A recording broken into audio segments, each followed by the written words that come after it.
Okay, all the credit goes to LaSalle. I thought they, especially in the first half, I thought they played really well. They had us chasing the ball in the first half. We didn't do a good job of keeping those quick guards in front of us. We gave up too many open threes. We got out rebounded. I thought, at times we made a run in the first half, and that was off of our defense, but we couldn't get enough stops. I thought the second half we played better. We held them to 1-3. We did a much better job, but we just didn't execute at the end. We had some layups we missed. I think we had the ball twice, or could have had the ball. We didn't get an offensive rebound. They scored. We got a foul shot rebound. We turned it over. I think we were down one. We had 4 or 5 open possessions. So we didn't play our best tonight, but give LaSalle credit. I thought they played, especially like I said, especially in the first half. They really shot the ball well. Hit 9 threes.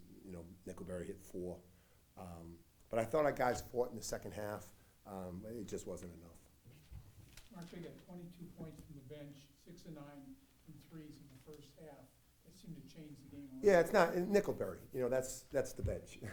It's one guy. He shot. And they've done a good job in their 3-game winning streak. They brought Nickelberry off the bench. So he's a starter for most of the season. But they brought him off the bench and give him a lift. And it's what we were doing early on with Moses. He's a really good player, and he shot the heck out of the basketball, especially in the first half. Mark, LaSalle made that 16-2 run in about a 3.5 minute stretch in the first half. What did LaSalle do to take control of that stretch? As I said, they were the whole first half. They were getting into the paint, and they made it. We were chasing the ball. They had us on a string, and getting open shots. And when a guy like Nickelberry, makes that first one down the rim, we gave him a lot of confidence. But that's what happened. We were missing some on offense, but it was more of a defensive thing. They shoot 50%, 40% from threes, and we score the most points we've scored in 4 or 5 games, and we lose. And our whole thing is defending and rebounding, and we didn't do that tonight, especially in the first half. Coach, Jan was held scoreless in the first half. How important was it, for him to get going to start the second? He's always an important part of the offense. He hit a couple threes in the second half, to bring us back a little bit. But it's like we just didn't play well enough defensively to win. 70 points in how we've been playing defensively should be enough. But like I said, give LaSalle credit. We couldn't keep their guards in front of us, and driving and kicking, and Brickens has 7 assists, and those 7 assists I would assume are on a lot of threes. And then Brett got a bit of a run in the second half. Looked like he brought a spark.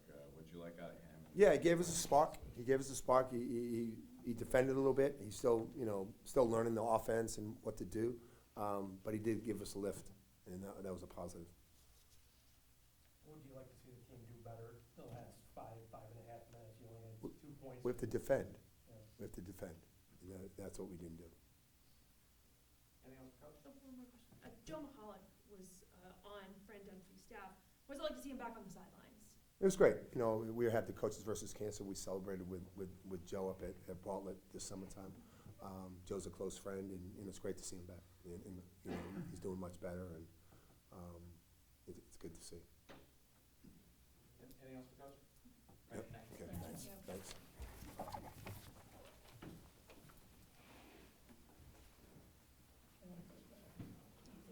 My daughter was in Charlotte. Oh, I might need to be friends with your dog. I'll tell you what. All right, any questions for the student athletes? For either of you guys, what do you think you guys could have done in the last 4 or 5 minutes to maybe close that game out? Just from a whole standpoint, we had to play with more of a sense of urgency. We didn't really come out with a sense of urgency, and that really hurt us down the stretch. We was playing from behind. And then we had a couple plays that we had chances, and just things didn't go our way, so that's really all it was. Joe, LaSalle had a 16-2 run, probably like about 8-minute mark to 5-minute mark in the first half. What did they do to contain your offense? I think your team shot 1 for 3 in that 3-minute stretch. And how did they take control in that? Really, they got really hot then I think that's when they hit all those threes. We weren't closing out high. They was really just eyeing us up, and they went on a run. They responded well to our run right before that, so that hurt us. But yeah, that's really what it was. Kind of the ups and downs of this kind of the A-10 as a whole. What do you think you guys have to do to kind of get on more of a consistent path with some of these games? We just gotta learn how to be consistent. Build on things and just be consistent. Consistency is the word. Give consistent effort. Any other questions for the snappers? Chad, where was the breakdown for your team in those final 3-4 minutes? Your team went scoreless for a stretch. Both teams went scoreless for a stretch, but Salle got those free throws and really took control. Where was the breakdown for your team late in the second half? I think like Daryl said earlier, just our intensity